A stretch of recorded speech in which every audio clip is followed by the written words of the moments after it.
তাহলে কোনো বাপের বেটা নেই, কোনো ক্ষমতা নাই যে আমার আপনার সামনে রুখে দাঁড়াবে, ঠিক না বেটা?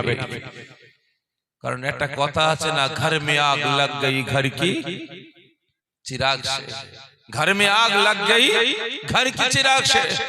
এখানে অন্য কোন ধর্মে মানুষ আমাকে আপনাকে লাঞ্ছিত বঞ্চিত করার জন্য এগিয়ে আসছে না, এখানে এগিয়ে আসছে তদন্ত নিয়ে। দেখুন, একটা মুসলমান মানুষকে হেনস্থা করছে, মারধর করছে, টুপিকে দেখে ক্রিটিসাইজ করছে, দাড়িকে দেখে ক্রিটিসাইজ করছে, তদন্ত করে দেখুন ওর পিছনে আমার জাত ভাই খুঁটো হিসাবে দাঁড়িয়ে আছে, ঠিক না বেটা? কারণ গাছ দাঁড়িয়ে আছে আর কুরুল গিয়ে বলা নেই কনে গাছকে গিয়ে এক কোপ। গাছ বলে মাথা মুটা দাঁড়া। কাকে বলছে? কুরুলকে। দাঁড়া কেন? তুই বলা নেই কনে আমাকে সে কোপ কষিয়ে দিলি, তো এত বড় পাওয়ার ক্ষমতা কে দিয়েছে? গাছ বলছে কাকে? কুরুলকে। কুরুল বলছে ওসব বলার সময় আমার এখন নেই, তোকে টুকরো টুকরো করব, পিস পিস করব। ওই সময় গাছ বলছে মাথা মোটা দানা না, কি বলিস? কুরুল বলে কি হয়েছে বল, তোকে এত পাওয়ার এত ক্ষমতা কে দিলরা? বলা নেই কনে আমাকে এসে কোপ কষিয়ে দিলি। ওই সময় কুরুল বলছে ওসব আমি জানি না। গাছ বলছে শোন, তোর পিছনে যে লম্বা পাড়া ডান্ডাটা আছে না, আপনারা কি বলেন? বাঁট।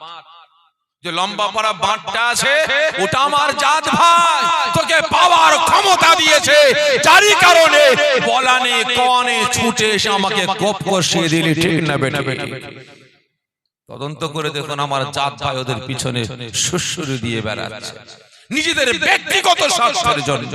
আজকে শরিয়াতের আইন কানুন বিধানগুলোকে নিলাম বিক্রি করে বেড়াচ্ছে। সকলকে বলছি এখনো সময় আছে, এখনো সময় আছে। যদি বাঁচতে চান বাঁচার মতো বাঁচুন, ঠিক না বেটা? যদি বাঁচতে চান বাঁচার মতো বাঁচুন। ওই শিয়ালের মতো বেঁচে লাভ আছে ভাই? জোরে বলেন। শিয়ালের মতো 10 বছর বেঁচে লাভ নাই, 20 বছর বেঁচে লাভ নাই।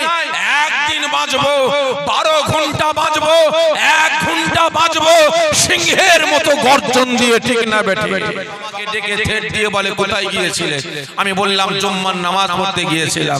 কেন স্যার? চাকরি করতে করতে নামাজ ওয়াক্তিয়া নামাজ কাজা হলে বাড়িতে গিয়ে কাজা নামাজ পড়ে নি, কিন্তু এটা এমন একটা দিন, এমন একটা দিন, এমন একটা নামাজ যে কাজা হয়ে গেলে আমি আর বাড়িতে গিয়ে জুম্মার নামাজ কাজা পড়তে পারবো না। স্যার আমি জুম্মার নামাজ পড়তে গিয়েছিলাম, আমার স্যার আমাকে বলেছিল যেখানে চাকরি করতে হলে জুম্মা টুম্মা চলবে না, তোমাকে কাজ করতে হবে। যে নামাজি প্রিয় হও তাহলে চাকরি ছেড়ে চলে যাও। খারাপ মনে নেবেন না। আজকে বিভিন্ন জায়গায় বিভিন্ন ডিপার্টমেন্টে বিভিন্ন সময় আমি আপনি মুসলমান লাঞ্ছিত অপমানিত হচ্ছি। আমরা মুসলমান আমাদের দাড়ি কাটতে হচ্ছে, মাথার টুপি খুলে ফেলতে হচ্ছে। এই তো কদিন আগে বাংলাদেশ থেকে একজন মাওলানা সাহেব তার নিজের দেশ নিজের রাজ্যে ফিরে আসছিল। এক শ্রেণীর মানুষ, এক শ্রেণীর অসৎ চরিত্রের মানুষ সন্ত্রাসীরা ওই আলেমটার উপরে চড়াও হয়ে গিয়ে মাথায় টুপি আছে বলে, মুখে দাড়ি আছে বলে তাকে হেনস্থা করে, মারধর করে, কিল চর ঘুষি মারতে লাগে, তাকে ট্রেন থেকে ফেলে দিবার চক্রান্ত করেছিল। কেন? একটাই কারণ, আল্লাহ ভোলা হয়েছে, রাসূল ভোলা হয়েছে। আমরা মুসলমান, আমাদের নীতি আদর্শ ভোলা হয়েছে। যদি আজ আমি আপনি মুসলমান, আল্লাহ পাকের হুকুম, রাসূলের সুন্নাত, শরিয়াতের আইন কানুন বিধান, আমরা মুসলমান, আমাদের নীতি আমাদের আদর্শ আমরা মেনে চলি। এই দুনিয়ার মাটিতে, দুনিয়ার জমিনে কিছু কিছু ঘুটে করোনোর বেটারা দুদিন দু পাতা পরে আজকে রাসূলকে চিনে ফেলেছে, বলে কিনা আমাদের মতো মানুষ মরে গেছে, শেষ হয়ে গেছে, মরা গরু ঘাস খায়। তো ভিখারির বাচ্চা ছিলেন, মুটেগিরি করে খেতেন, রাখালগিরি করে খেতেন, গরিবের বাচ্চা ছিলেন। জোরে বলুন নাউযুবিল্লাহ মিন যালিক। এই কপাল ফাটা। যেখানে যেখানে আল্লাহ পাকের নামটা, আল্লাহ পাকের নামের পরে কার নাম ভাই? এ জোরে বলেন কার নাম? রাসূল পাকের নাম। আর আজকে বেটা বলে কিনা গরিবের বাচ্চা মুঠেগিরি করে খেতেন, রাখালগিরি করে খেতেন। বেটা একবারও বলল না এটা আল্লাহ পাকের একটা পরীক্ষা, ঠিক না বেটে? আমাদের হযরত আয়েশা সিদ্দিকা রাদিয়াল্লাহু তাআলা আনহা ঘরে রুটি বানাচ্ছেন। কে? আম্মা জান হযরত আয়েশা সিদ্দিকা রাদিয়াল্লাহু তাআলা আনহা ঘরে রুটি বানাচ্ছেন। নবী আমার হুজরাখানায় প্রবেশ করলেন। আয়েশা, আপনি কি করছেন? হুজুর, আমি আপনার জন্য রুটি বানাচ্ছি। তাই নাকি? আয়েশা আয়েশা সরে যান, আমি বানাবো। কে বলছে? নবী পাক। হুজুর, আপনি দিন দুনিয়ার বাদশা, আপনি বানাবেন? হ্যাঁ আয়েশা, আমাকে দেন, আমাকে দেন। কেন আমাকে দেন? কারণ আমি রাসূল একটু বাবুর্চির কাজ করি, একটু রান্না বান্না করি। কারণ আমার এমন উম্মত উম্মতিরা হবে, তারা বাবুর্চির কাজ করবে, তারা রান্না বান্না করবে। আমি রাসূল যখন বাবুর্চির কাজ করব, আমার উম্মতরা বাবুর্চির কাজ করবে, তারা রান্না বান্না করবে, তাদের মনে একটা তৃপ্তি আসবে। জোরে বলুন না সুবহানাল্লাহ। রাসূল যা কিছু করেছেন সমস্তটাই আমাকে আপনাকে সান্ত্বনা দিবার জন্য করেছেন, ঠিক না বেটা? রাসূল পাক চাইলে সোনার সিংহাসনে বসে রাজত্ব করতে পারতেন, কি পারতেন না? এই জোরে বলেন। পারতেন, কিন্তু না। রাসূল মাঠে গিয়ে পরিশ্রম করেছেন। ছাগল, উট, ভেড়া, বকরি নিয়ে রাসূল জঙ্গলে খাওয়াতে গেছেন। রাসূল যা কিছু করেছেন, ব্যবসা করেছেন। রাসূল ব্যবসা করেছেন। রাসূল মাটি খুঁড়েছেন। রাসূল নোংরা একজন মেহমান রাসূলের দরবারে আগমন ঘটে এসেছে। রাসূলের দরবারে একজন মেহমান কাফের, মুশরিক, বেঈমান, উলঙ্গ তরওয়ার নিয়ে রাসূলের দরবারে এসেছে। কেন? রাসূল পাককে শহীদ করে দেবে, কতল করে দিয়ে রাসূল পাকের শের মুবারকটা মক্কার জমিনে নিয়ে যাবে। ওয়াদা করে এসেছে। বেটা একদম ভেজ ধরে এসেছে রাসূল পাকের দরবারে মেহমান হিসেবে।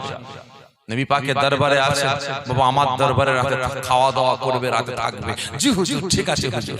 মুনাফিক মুনাফিক সেজে এসেছে, মাথায় টুপি, মাথায় পাগড়ি, এত বড় দাড়ি, সুন্নতি লিবাস, সাহাবা হুজুরদের মতো একদম চরিত্রের গঠন তৈরি করে এসেছে। বাবা আমার এখানে থাকবে। যে হুজুর, হুজুর নিজে ঘর থেকে হাতে করে ভাত তরকারি যা কিছু ছিল রাসূল আমার বয়ে বয়ে বয়ে বয়ে নিয়ে আসছে। কাকে খাওয়াচ্ছে? এই জোরে বলেন না, কাকে? রাসূল তো বলতে পারতেন, আমার সাহাবারা যাও, তোমার আম্মা রান্না করেছে, খাবারগুলো নিয়ে এসে মেহমানদের খাইয়ে দাও, বলতে পারতেন। এই জোরে বলেন না। কিন্তু রাসূল না, আমার মেহমান, আমার বাড়ির মেহমান, আমি নিজে বয়ে বয়ে বয়ে বয়ে নিয়ে গিয়ে খাওয়াবো। রাসূল আমার বয়ে বয়ে নিয়ে গিয়ে খাওয়ালেন। আর বেটা ভালো মন্দ রান্না হয়েছে তো এত খাওয়া খেয়েছে, একদম শুটিয়ে দিয়েছে। ব্যাস গুরুপাক খাবার, পেট খারাপ হয়ে গেছে, পেট খারাপ হয়ে গেছে। রাতে ঘুমের ঘড়ি একদম কাপড় মাই খারাপ করে ফেলেছে। রাসূল আমার ফজরের ওয়াক্তে মসজিদে গেলেন, নামাজ আদা করলেন সাহাবা হুজুরদের নিয়ে, সালাম ফিরিয়ে পিছনের দিকে তাকিয়ে দেখে সেই মেহমানটা গেল কোথায়? সাহাবা দেখো তো, মেহমানটাকে দেখতে পাচ্ছি না, গেল কোথায়? দেখো তো। সাহাবারা গিয়ে দেখে, হুজুর কি হয়েছে? আর বলবেন না হুজুর। কেন, কি হয়েছে? মেহমানটা গায়েব, আর নোংরা বিছানাটা এমন নোংরা করে পালিয়েছে। আহা, নবী আমার সঙ্গে সঙ্গে উঠে কতই না কষ্ট হয়েছে, সারা রাত কতই না কষ্ট পেয়েছে বেচারিটা, নোংরা করে ফেলেছে, লজ্জায় পালিয়ে গেছে। নবী আমার হুজরাখানার ভিতরে গিয়ে ওই চাদরগুলো নিজে উঠাচ্ছেন। কে? এই কে? রাসূল নিজে নোংরা চাদরটা গোছাচ্ছেন। সাহাবারা আওয়াজ দিয়ে বলেন, না হুজুর আপনি করবেন না, বাধা দিচ্ছে। হুজুর আপনি এতে হাত দেবেন না, আমরা আছি, আমরা মেহমানটা নোংরা, ওই চাদরটা ধৌত করে দেব। রাসূল আমার বলেন, না ও আমার মেহমান, আমার বাড়িতে এসে পেট খারাপ হয়েছে, নোংরা করে গেছে, আমাকে ধুলাই করতে দাও। নবী আমার চাদরটা গুছিয়ে নিয়ে কুয়ার ধারে যাচ্ছেন। সাহাবারা হুতাশ করছে, হুজুর আপনি কি কাজ করছেন? একজন মেহমান নোংরা করে চলে গেছে, আপনি নিজে হাতে ধুচ্ছেন, আমাদের দেন। নবী আমার বলেন, না আমার মেহমান, আমাকে ধুতে দাও। কেন? শিক্ষা দিচ্ছেন কাদেরকে ভাই? জোরে বলেন না কাদেরকে? আমাকে আপনাকে। তাহলে আজকে আমাকে আপনাকে শিক্ষা দিবার জন্য, আমাকে আপনাকে সান্ত্বনা দিবার জন্য নবী আমার নোংরা বিছানা তুলে ধোলাই করতে গেলেন। আর আজকে যদি ভেড়া মার্কা মোল্লা মৌলভীগুলো বলে নবী আমার মুটিগিরি করে খেতেন, ডাকালগিরি করে খেয়েছেন, আপনার কি বলে মাটি বয়ে খেয়েছেন, ছাগল চড়িয়ে রাখালগিরি করে খেয়েছেন, ভিখারির বাচ্চা আবার দুদিন পরে বলবেন মেথরগিরি করে খেয়েছেন। জোরে বলুন নাউজুবিল্লাহ মিন যালিক। ঠিক না বেটা? ভালো করে বুঝবেন। নবী আমার যখন ধৌত করছেন ওই সময় সেই বেচারিটা উলঙ্গ তরোয়ালটা ফেলে রেখে চলে গেছে।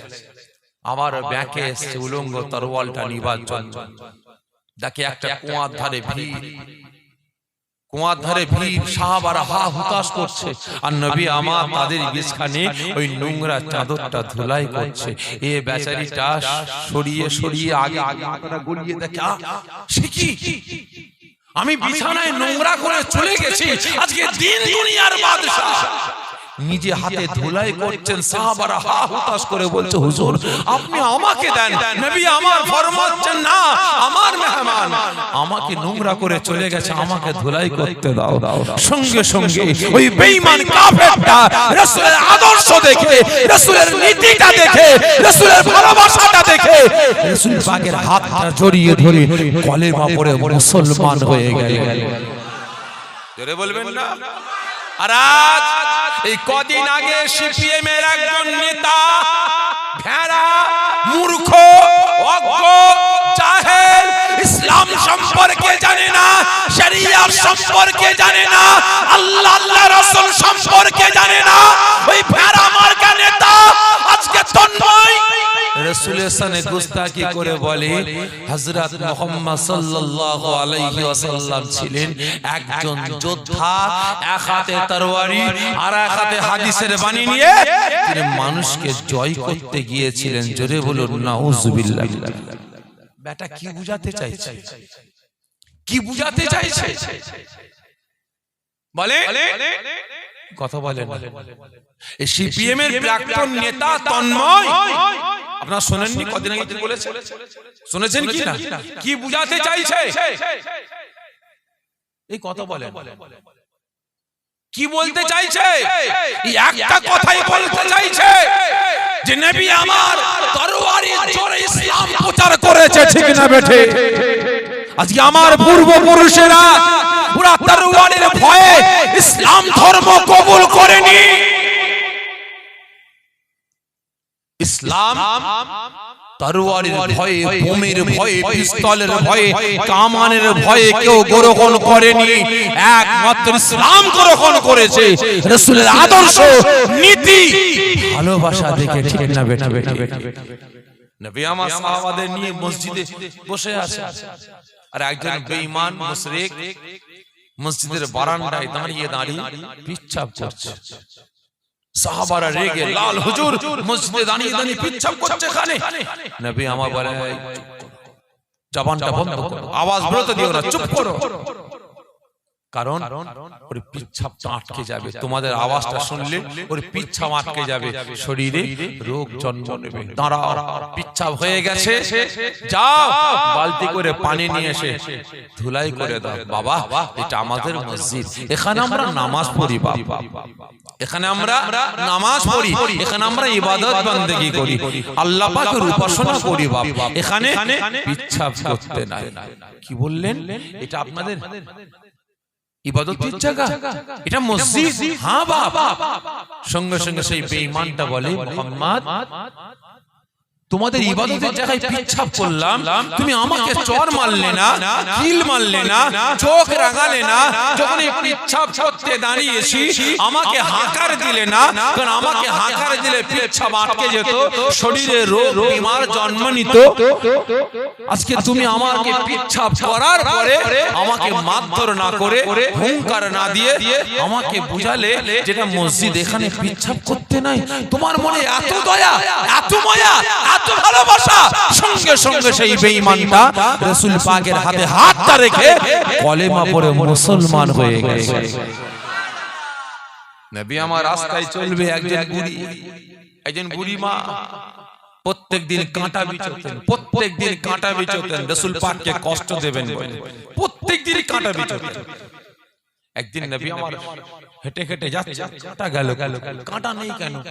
নিশ্চয়ই তাহলে বুড়ি মায়ের শরীরটা খারাপ হয়ে গেছে, নিশ্চয়ই কিছু না কিছু ঘটেছে, নিশ্চয়ই কিছু না কিছু ঘটেছে।